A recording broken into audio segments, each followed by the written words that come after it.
मज़हब आपको बोलता है कि शादी करो जिस्मानी ताल्लुकात के लिए, बच्चे पैदा करने के लिए, तो वो तो शादी के बगैर भी हो सकते हैं। जानवर ऐसे करते हैं कि एक जगह गए, रिश्ता क्या किया, बच्चे किए, छोड़ दिए, फिर दूसरी से कर लिया, फिर तीसरे से कर लिया। लिव इन रिलेशनशिप में ऐसे आना हुआ कि मैं और नासिर एक साथ रहने लगे। फिर एक दफ़ा ये हुआ कि मैंने कुछ ज़्यादा पी ली, जिसकी वजह से मुझे होश ना रहा, और जब सुबह मेरी आँख खुली तो मेरे बराबर में कोई और था। इस्लाम में कतन इसकी कोई भी इशारतन किनायतन इजाज़त नहीं। अगर आपकी उम्र 18 साल से कम है तो ये वीडियो आपके लिए नहीं। आपने हमारी शुगर मम्मी वाली ये वीडियो तो देखी होगी, अगर नहीं देखी तो इसका लिंक डिस्क्रिप्शन में है, जरूर देखिएगा। शुगर मम्मी बनाने पर हम पर तनकीद भी हुई और तारीफ भी, लेकिन सच ये है कि इस वीडियो के रिसर्च के दौरान हमारे सामने जो कुछ आया वो शायद शुगर मम्मी से भी ज्यादा कंट्रोवर्शियल है। हमने ये वीडियो बनाने से पहले बहुत सोचा कि इस टॉपिक पर वीडियो बनाई जाए या नहीं।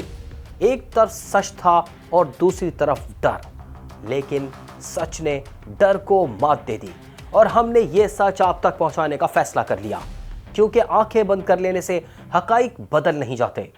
तो चलिए शुरू करते हैं, मगर इससे पहले एक रियल स्टोरी सुनते हैं। ये टॉपिक कितना हसास है आप जान जाएंगे। रात के 2:30 बजे हैं। इस्लामाबाद के पौश इलाके F74 की गलियों में सन्नाटा छाया हुआ है।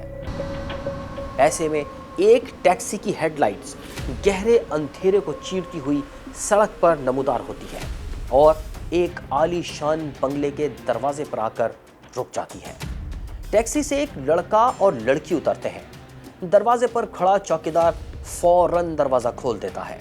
दोनों मकान के अंदर दाखिल होते हैं और दरवाजा बंद हो जाता है। कुछ देर बाद कमरे से शाउटिंग और लड़ाई झगड़े की आवाजें आना शुरू होती हैं और फिर वहां दरिंदगी का वो वाकया होता है जो न सिर्फ पाकिस्तान बल्कि पूरी दुनिया को हिला कर रख देता है। लड़की को सेक्सुअल असॉल्ट का निशाना बनाया जाता है, एक्सट्रीम तशद्दुद किया जाता है, यहां तक कि उसका सर काट दिया जाता है। और ये सब करने वाला कोई अनएजुकेटेड, कोई क्रिमिनल आदमी नहीं, अमरीकी रियासत न्यू जर्सी से नफ्सियात में क्वालिफाइड और हमारे सोशल स्टैंडर्ड के मुताबिक एक आला और कल्चर्ड फैमिली का मेंबर था। 20 जुलाई 2021 को होने वाला ये भयानक कत्ल नूर मुकद्दम केस के नाम से जाना जाता है। लेकिन यहाँ हमारा मौजू ये केस नहीं, बल्कि इस मुकदमे के दौरान सामने आने वाली एक टर्म है, एक ऐसी टर्म जिससे पाकिस्तानियों की मेजॉरिटी ना वाकिफ थी। ये टर्म है लिव इन रिलेशनशिप।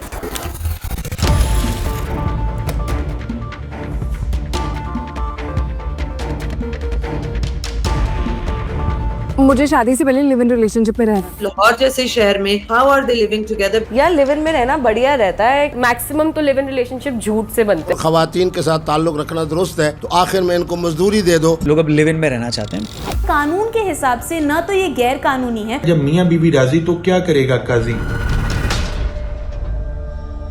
जस्टिस बाकर नजफी ने इस कत्ल की वजह लिविंग रिलेशनशिप को करार दिया, जो जज साहब के बकौल मुआशरे में फैली हुई है।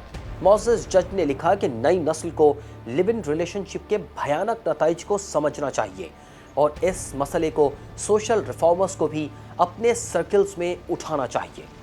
मोहतरम जज साहब की लिव इन रिलेशनशिप की टर्म ने समझे सभी को शॉक कर दिया, और जब हम इन रास्तों की खोज में निकले तो हमें कितनी ही कहानियां सुनने को मिली, डरा देने वाली कहानियां, परेशान कर देने वाली कहानियां। और सच बात यह है कि हमारी सोसाइटी के फ्यूचर का सोचकर काफ़ी डिस्टर्ब किया इन कहानियों ने। लेकिन आपको ये स्टोरी सुनाने से पहले लिव इन रिलेशनशिप के ट्रेंड की बात हो जाए, जो अब हमारे मुल्क में अपने काले साए फैला रहा है। इसमें लड़का और लड़की जो है बिल्कुल मियाँ बीवी की तरह रहते हैं और सारे बच्चे भी पैदा करते हैं, साथ रहते हैं, अखराजात भी शेयर करते हैं और उनके जिनसी ताल्लुकात भी होते हैं, मगर शादी नहीं करते। दुनिया में ये रुझान 20th सेंचुरी से आम हुआ और मगरबी ममालिक में तेजी से फैल गया। ये जो कॉन्सेप्ट है ये बाहर का कॉन्सेप्ट है, इट्स अ वेस्टर्न कॉन्सेप्ट। वहाँ पे ये होता है कि अगर आपकी रिलेशनशिप थोड़ी स्ट्रांग है and you are going to the next step, तो फिर आप एक घर, you go sign the lease for the house, आप साथ मॉर्गेज करते हो, आपकी जो भी यूटिलिटीज है, जो भी बिल्स है, जो भी ग्रोसरीज है, you split it, it's 50-50। Karl Marx के नजरियात ने यूरोप से लेकर चीन तक पूरी दुनिया को मुतासिर किया और कार्ल मार्क्स ने शादी को कानूनी प्रोस्टिट्यूशन करार दिया था। इस तरह के तस्वुरात के साथ साथ anti religion concepts, denial of God यानी खुदा के वजूद का इनकार और इंसान की कंप्लीट फ्रीडम के कॉन्सेप्ट्स, इन सब ने मिलकर जिस इंस्टीट्यूशन को सबसे ज्यादा तबाह किया वो है घर और खानदान।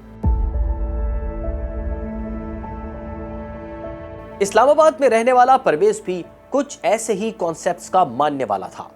MBA करने के बाद वो एक मल्टीनेशनल कंपनी में अच्छे ओहदे पर फाइज था, सैलरी भी अच्छी थी।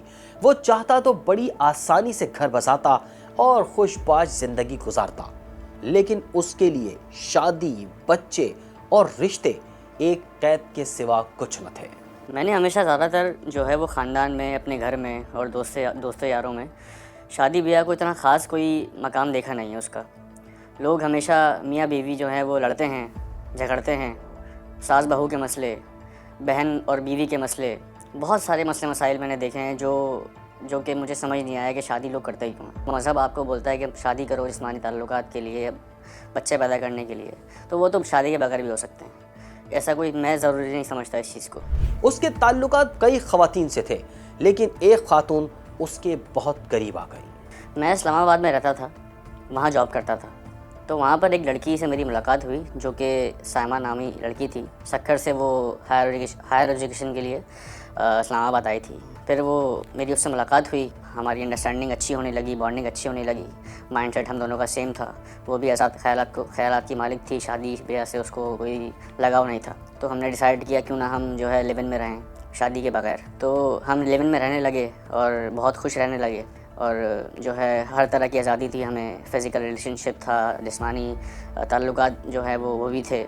तो कोई रोक टोक नहीं थी, कोई हर्डल्स नहीं थे, हम खुशी ज़िंदगी बसर कर रहे थे। इस कहानी में आगे क्या हुआ ये बताने से पहले बात कर लेते हैं उन फैक्टर्स की जो बिना शादी के साथ रहने वालों के रंग में भंग डाल देते हैं। शादीशुदा जिंदगी सिर्फ फिजिकल प्लेजर का नाम नहीं। एक लड़का लड़की जब निकाहनामे पर साइन करते हैं तो साथ ही वो बहुत सी बाउंड्रीज और रिस्पॉन्सिबिलिटीज भी एक्सेप्ट करते हैं। उनके दरमियान इख्तलाफात भी होते हैं, झगड़े भी होते हैं, लेकिन रिश्ते की बॉन्डिंग उन्हें जोड़े रखती है। और अगर बच्चे हो जाए तो उनका फ्यूचर भी सामने होता है, वो भी उन्हें अलग होने से रोके रखता है। लेकिन इसके अपोजिट लिव इन रिलेशनशिप नाम है कंप्लीट फ्रीडम का। वो सिर्फ लुत्फ और मज़ा चाहते हैं, परेशानी और बेसुकूनी नहीं। शुरू में तो कशिश और जिनसी दबाव की शिद्दत होती है, मिलाप के लम्हात भरपूर इंजॉयमेंट देते हैं, लेकिन आहिस्ता आहिस्ता ये कशिश और ताल्लुक कम हो जाता है। रोज़मर्रा ज़िंदगी के छोटे छोटे मसाइल भी उनको बड़े लगने लगते हैं, जैसे परवेज़ और साइमा के मामले में हुआ। मेरी फैंटेसीज़ बहुत ज़्यादा जो है वो एक्सट्रीम लेवल पे चले गई थी। वो पूरा साथ देती थी मेरा उस चीज़ में, लेकिन वक्त गुजरने के साथ साथ जो है वो मुश्किलात बढ़ती गई, मामलात बिगड़ते गए, जिम्मेदारियाँ बढ़ने लगी, तो वो मुझे टाइम कम देने लगी, जिसकी वजह से जो है वो कभी कभार वो मना भी कर देती थी। तो ये चीज़ें मुझे बड़ी इरिटेट करती थी और हमारे बीच में ताल्लुकात जो हैं वो दिन ब दिन जो है वो कम होते गए, ख़राब होते गए। एक दिन मैं वापसी घर आया तो मैंने देखा कि साइमा ने अपना सारा बोरिया बिस्तर जो है समेटा और वो चले गए। तो मेरे लिए कोई बड़ी बात नहीं थी, लड़कियां आती हैं जाती हैं। तो बस एक चीज़ जिसने मुझे ट्रिगर किया वो ये था रिजेक्शन। उस रिजेक्शन ने मुझे अंदर से बहुत जो है वो ट्रिगर किया कि ये रिजेक्शन उसने जो मुझे किया था, जिसकी वजह से मुझे बड़ा बुरा फील हुआ और मुझे बड़ा दुख हुआ। वो साइमा को वापस लाना चाहता था, लेकिन कुछ कर नहीं सकता था। कानून और समाज दोनों इस रिश्ते को नहीं मानते। फिर वो किसके सहारे साइमा को वापस लाने की कोशिश करता। रिजेक्ट किए जाने और इंसल्ट के एहसास ने परवेज़ को एक ऐसी नफ्सियाती उलझन में फंसा दिया जिससे वो शायद कभी निकल ना पाए। उसके जाने के बाद 2 साल हमें हो गए अभी तक, और फिर मैंने घर वालों के कहने पे ना चाहते हुए शादी भी कर ली। और शादी तो है वो सिर्फ नाम की है, गुजर बसर हो रहा है हमारा, लेकिन जो मैं चाहता हूँ, जो प्लेजर मुझे चाहिए, जो प्लेजर मुझे साइमा के साथ मिला, जो टाइम हमने स्पेंड किया, वो टाइम जो है वो अपनी बीवी के साथ मैं नहीं कर पा रहा हूँ। और जाहिर सी बात है, मैं करना भी चाहूँ तो वो सामने वाली जो है उसका जो वाइब है मैच होना चाहिए, जो कि नहीं होता। तो अभी ज़िंदगी गुजर रही है और शादी नाम की शादी जो है वो चल रही है, लेकिन मैं खुश नहीं हूँ, मैं बहुत डिप्रेस हूँ, क्योंकि मुझे वो पल बहुत याद आते हैं जो मैंने साइमा के साथ गुजारे थे। अब यहाँ एक बहुत अहम पहलू समझना जरूरी है। शादी का बंधन सिर्फ एक रस्म नहीं होता, इसके साथ एक मोरल रिस्पॉन्सिबिलिटी भी जुड़ी होती है। मियाँ बीवी के आपस में ताल्लुकात जैसे भी हों, मगर एक मर्द के लिए बीवी उसकी इज्जत होती है, उसमें एक फितरी पॉजिटिवनेस होती है। लेकिन क्या यही जज्बा बगैर शादी के साथ रहने वाले में भी मौजूद होता है? इसी सवाल का जवाब हमें मिलता है कराची की महरोज की कहानी में। महरोज का साथी गैरत और पॉजिटिवनेस जैसे एहसासात से यकसर महरूम था, और यही वो नुक्ता है जो महरोज के किस्से को लिव इन रिलेशनशिप में रहने वाली हर खातून के लिए एक अलार्मिंग लेसन बना देता है। आप शादीशुदा थी तो तलाक क्यों हुई, और लिव इन रिलेशनशिप का सोचा कैसे आपने? मेरे शौहर मुझे बहुत मारते पीटते थे, शक करते थे, और ससुराल वालों का भी कोई अच्छा रवैया नहीं था, वो भी अपने बेटे की साइड देते थे। बहुत मुश्किल हो गया था ससुराल में रहते रहना, आए दिन लड़ाइयाँ होती थी, और एक दिन ऐसे लड़ाई हुई कि जिसकी वजह से उन्होंने मुझे तलाक दे दी। तलाक लेके मैं जब अपने मैके आई तो माँ बाप ज़िंदा नहीं थे, भाई भाभी थे जो चाहते थे कि मैं दोबारा शादी कर लूँ, और शादी के नाम से तो मैं वैसे ही बहुत बढ़ चुकी थी। मैंने स्कूल में भी जॉब की, कम सैलरी थी लेकिन काम करती थी। फिर अक्सर सोशल मीडिया पे देखती रहती थी कि दो लोग शादी के बगैर भी बहुत अच्छी ज़िंदगी गुजार सकते हैं, कोई कमिटमेंट नहीं, कोई लड़ाई नहीं, कोई झगड़ा नहीं, मियाँ बीवी जैसी ज़िंदगी भी, और भी दोस्त भी, एज फ्रेंड भी बहुत अच्छे से रह सकते हैं, तो शादी ही क्यों करनी चाहिए। अच्छा ठीक है, तो ये लिव इन रिलेशनशिप शुरू कैसे हुई?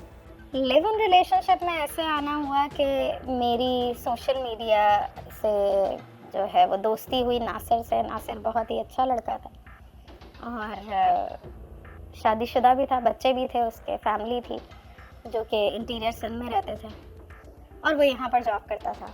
मेरी बहुत अच्छी दोस्ती हुई, पहले दोनों की अंडरस्टैंडिंग बहुत अच्छी हुई। वो दूसरी शादी कर नहीं सकता था और मैं दूसरी शादी करना नहीं चाहती थी।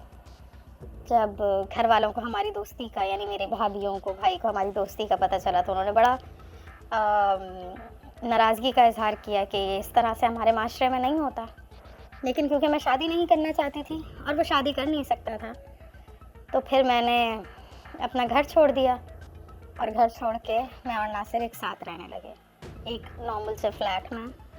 हम दोनों ने एक अच्छी ज़िंदगी गुजारी। अच्छा ये बताइए कि महल्ले में किसी ने नहीं कुछ पूछा आपसे, कोई सवाल नहीं किया? हमारा महल्ले में किसी से मिलना जुलना नहीं था, ना आना जाना था। सुबह वो अपना ऑफिस चला जाता था, क्योंकि मैं टीचिंग करती थी तो मैं अपने स्कूल चली जाती थी। वापस आते थे, घर के कुछ काम काज करते थे, कभी खाना बनाते थे, कभी खाना बाहर से खा के आ जाते थे। तो ऐसा सच किसी के जवाबदेह नहीं थे, और ना कभी महल्ले में किसी ने पूछने की कोशिश की, क्योंकि हमारी इतनी बातचीत ही नहीं थी। घर का किराया और अखराजात हम दोनों ने मिलकर पूरा करना होता था, इसलिए वो भी अपनी जॉब सिंसेरिटी से करता था और मैं भी काम पे रेगुलर जाती थी। घर में बहुत कम टाइम ही रहते थे, और जितना टाइम रहते थे कोशिश यही होती थी कि एक दूसरे से इज्जत से पेश आएं। और फिर महरोज के साथ वो कुछ हुआ कि इज्जत का लफ्ज़ उसके लिए माना खो बैठा।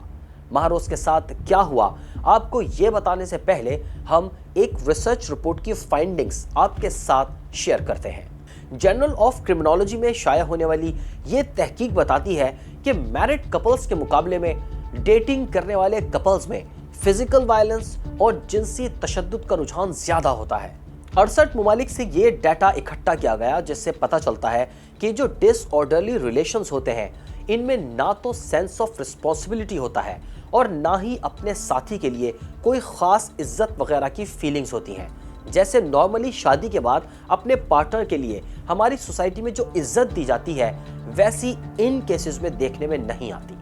महरोज के साथ भी कुछ ऐसा ही हुआ। पहला थप्पड़ खाने के बाद वो ये सोचकर चुप हो गई कि अपनी फरियाद किसके पास लेकर जाए। इस थप्पड़ की वजह बढ़ते हुए मौशी मसाइल थे। प्रॉब्लम्स ऐसे शुरू हुए कि नासिर के पहले एक बच्चा था, फिर उसका दूसरा बच्चा भी हो गया, माँ को कैंसर हो गया, अखराजात बढ़ गए, बच्चे स्कूल जाना शुरू हो गए, घर का किराया और बिल्स देने के लिए जब भी बात होती थी आपस में तो वो आएँ बाएँ शाएँ करता था, लड़ाई झगड़ा होता था। फिर ये लड़ाई झगड़ा आहिस्ता आहिस्ता बढ़ता चला गया, बात मारपीट तक आ गई। वो भी बर्दाश्त कर लिया जाए, लेकिन कुछ अल्फाज हैं जो इंसान कभी बर्दाश्त नहीं करता। कुछ ऐसे अल्फाज वो मुझे बोलता था और फ्रीक्वेंटली बोलता था जो कि शायद कोई धंधा करने वाली औरत के लिए भी इस्तेमाल ना करे। तो ये सब कुछ आप बर्दाश्त करती रहीं, फिर मामला कहाँ ख़राब हुआ, आगे क्या हुआ? कुछ टाइम ऐसे ही चलता रहा, काफ़ी चीज़ें मैं बर्दाश्त करती रही, उसकी मारपीट, उसकी गाली गलौज, उसकी गंदी हरकतें। अक्सर वो शराब भी घर पे लाया करता था, मैं भी उसके साथ पी लिया करती थी कभी बैठ के। फिर एक दफ़ा ये हुआ कि मैंने कुछ ज़्यादा पी ली, उसने मुझे कुछ ऐसी गोलियां खिला दी जिसकी वजह से मुझे होश ना रहा, और जब सुबह मेरी आँख खुली तो मेरे बराबर में कोई और था। उस दिन मैंने काफ़ी मज़ाहमत करने की कोशिश की, काफ़ी चीखें चिल्लाई, मदद मांगी, लेकिन कोई मेरी मदद को नहीं आया। वो आदमी मुझे मार पीट के चला जाता, अगले दिन फिर कोई और आता। इसी तरह मुझे पता चला कि नासिर मुझे बेच के चला गया, और बहुत ही मुश्किल से मैं एक दिन वहाँ से फ़रार होने में कामयाब हुई। और अब कराची की कच्ची बस्तियों में छुप के रहती हूँ, क्योंकि वो लोग जो हर रात मेरे घर आया करते थे वो सही लोग नहीं थे, वो आज भी मुझे ढूंढ रहे हैं। शादी एक ऐसा नाता है जिसमें ये सोचकर म्यूचुअल लाइफ का आगाज़ किया जाता है कि हमेशा साथ रहना है। ताहम शादी के बगैर इकट्ठा रहने वाले अफराद तो ये रास्ता अपनाते ही किसी मुस्तकिल कमिटमेंट से बचने के लिए है। अपने आप को लोग ऐसा समझते हैं कि जैसे एक बंधन में बंद हो जाएंगे तो हमारी फ्रीडम चली जाएगी, अगर हमें कहीं और फेयर हो गया, कुछ हो गया तो हम नहीं कर पाएंगे। उनके दिमाग में हमेशा ये होता है कि ब्रेकअप की सूरत में फर्नीचर कौन लेकर जाएगा, घर के सामान में जो इन्वेस्टमेंट की है वो कैसे डिस्ट्रीब्यूट होगी, और ऐसे ही दूसरे नफ़ा नुकसान के ख्यालात। आप सोचिए कि इस जहनियत के साथ आखिर कोई रिश्ता कब तक चल सकता है। कुछ ऐसा ही हुआ नाज और नौमान की कहानी में। ये कहानी शुरू होती है लाहौर के एक पौश इलाके से। एक किराए का मकान और दो लोग, नाज और नौमान, जिन्होंने फैसला किया कि वो साथ रहेंगे, लेकिन दोनों के जहन में इस साथ का मतलब बिल्कुल मुख्तलिफ था। दोनों अपर क्लास से ताल्लुक़ रखते थे। नाज फैशन इंडस्ट्री में काम करती थी, नौमान का अपना कारोबार था, और यही कारोबारी जहनियत, ये हिसाब किताब, ये 2 और 2 4 की सोच नौमान अपने रिश्ते में भी ले आया। तय ये पाया था कि हर खर्चा आधा आधा होगा, किराया, फ्रिज, टीवी, बेड, ये सब कुछ बराबरी से। और शुरू में ये सिस्टम बिल्कुल ठीक चला, लेकिन फिर एक मोड़ आया जब बात आई घर को घर बनाने की। वो चीज़ें जो ज़रूरत नहीं बल्कि हर औरत का शौक़ होती हैं, सजावट, गमले, एक छोटा सा फिश एक्वेरियम। नाज के लिए ये चीज़ें इस रिश्ते को ज़िंदा रखने का ज़रिया थीं, लेकिन नौमान के लिए फजूल खर्ची, बेकार। तब उसने नाज से कहा, हमारे यहाँ आता कौन है जो हम ये सब करें।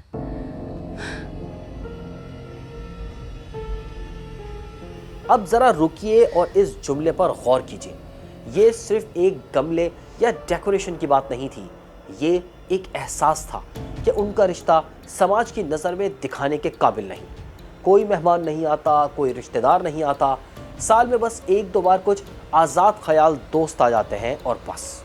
और यहीं से नाज के सामने वो हकीकत खुलना शुरू होती है जो तसव्वुर से बहुत मुख्तलिफ थी। फिर एक दिन नौमान ने वो जुमला कहा जो इस पूरी कहानी का टर्निंग पॉइंट बन गया। नौमान ने ऐसा क्या कहा, ये आपको कुछ देर में बताते हैं। इससे पहले ये जानने की कोशिश करते हैं कि आखिर बाज लोग लिव इन रिलेशनशिप का रास्ता चुनते क्यों हैं। लाहौर जैसे शहर में how are they living together. लड़के ने कहा मैं शादी करना चाहता हूँ, मैं इंटरेस्टेड हूँ तुम में, लेकिन मैं पहले थोड़ी देर लिव इन ट्राई करना चाहता हूँ।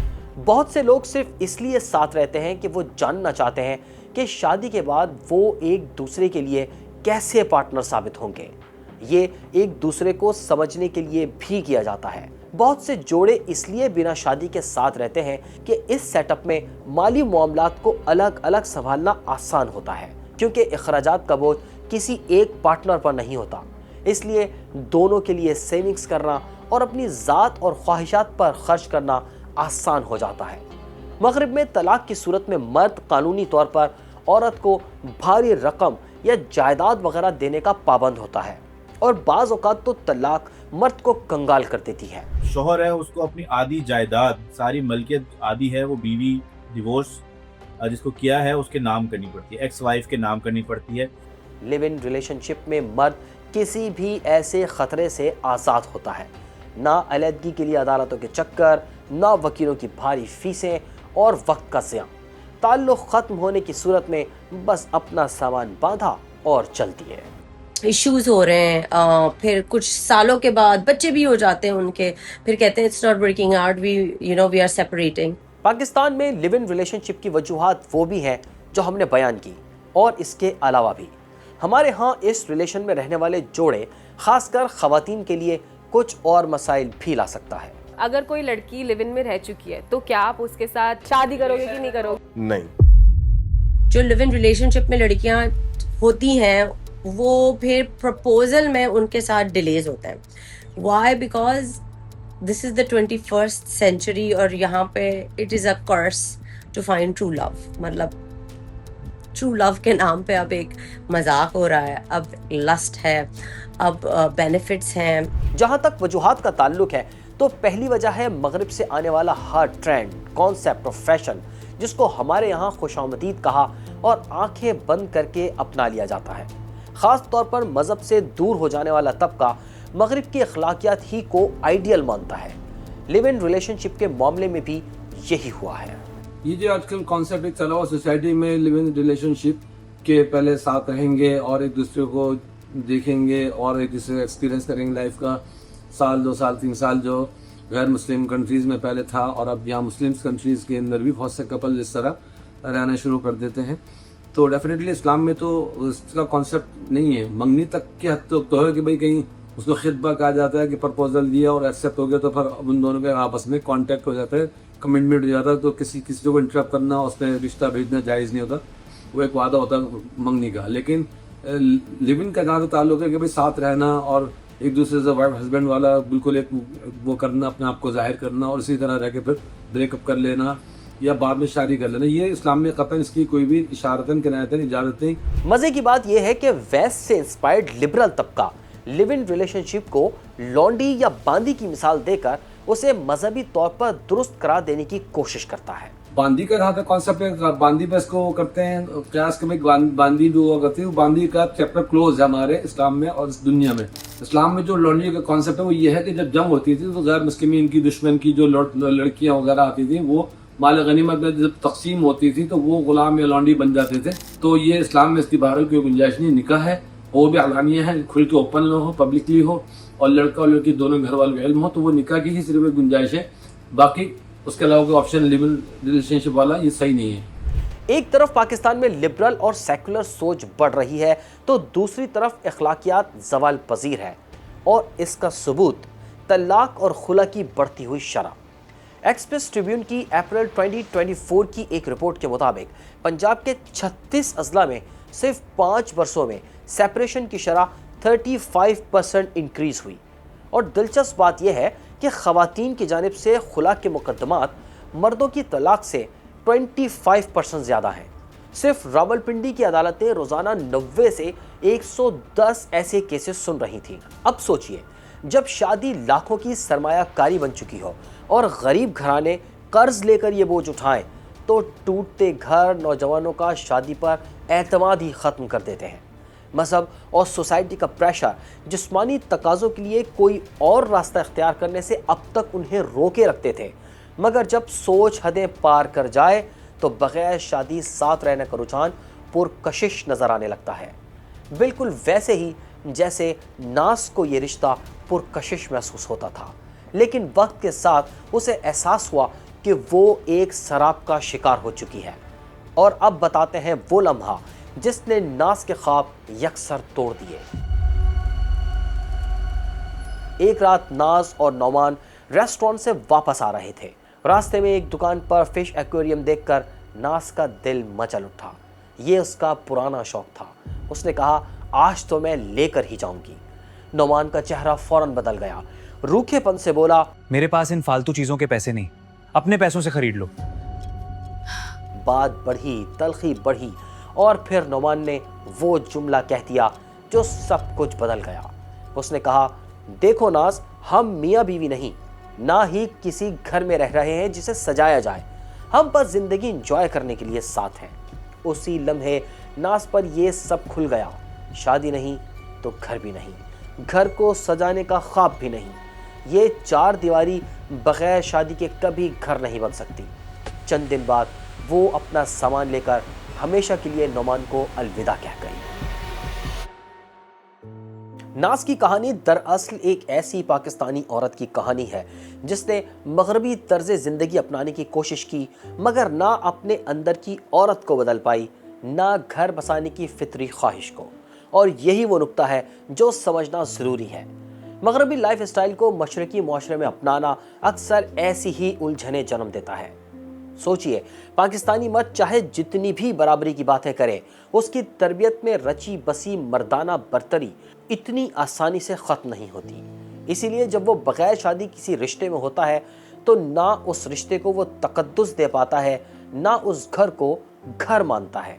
उसके लिए वो महज एक आरज़ी ठिकाना होता है।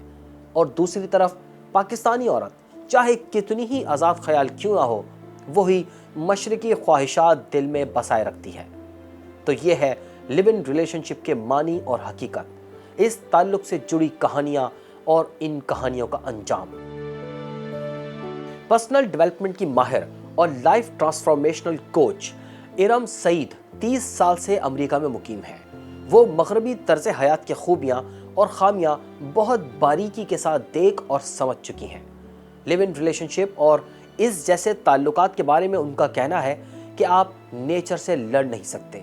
आप नेचर से कभी फाइट नहीं कर सकते। नेचर से आप जब भी टक्कर लेंगे, हार आपकी ही होगी। मैं उन लोगों के लिए जो मे बी जिनको अल्लाह के नाम से नाउजुबिल्लाह एलर्जी है, तो मैं नेचर कह रही हूँ, बट बेसिकली हम वही बात करें। जिसने बनाया है नेचर को वो ज्यादा बेहतर जानता है। जिसने बनाया है नेचर को वो उसे बेहतर जानता है। यही हकीकत है। फितरत और अल्लाह के कवानीन से इन्हिराफ हमें सिर्फ मुश्किलात और परेशानियों की दलदल में फंसा सकता है, सुकून और खुशी नहीं दे सकता। अगर आपको हमारी डॉक्यूमेंट्री का पैगाम अच्छा लगा तो इसे आगे शेयर ज़रूर कीजिएगा।